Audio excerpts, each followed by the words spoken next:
లవోదికియాలో ఉన్న సంఘపు దూతకు ఇలాగు వ్రాయుము.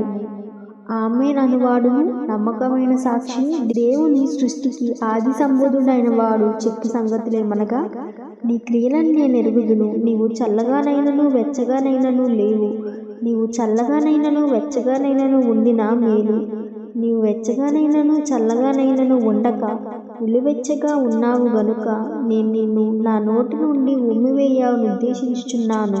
నీవు దౌర్భాగ్యుడును, దిక్కుమాలిన వాడును, దరిద్రుడును, గుడ్డివాడును, దిగంబరివై ఉన్నావని ఎరుగక నేను ధనవంతుడను, ధనాభివృద్ధి చేసుకొని ఉన్నాను, నాకేమీ కొదువలేదని చెప్పుకొనుచున్నావు. నీవు ధనాభివృద్ధి చేసుకున్నట్లు అగ్నిలో పుటము వేయబడిన బంగారమును, నీ దిశముల సిగ్గు కనపడకుండానట్లు ధరించుకొనుటకు తెల్లని వస్త్రములను, నీకు దృష్టి కలుగునట్లు నీ కన్నులకు కాటుకను నా యొద్ద కొనుమని నీకు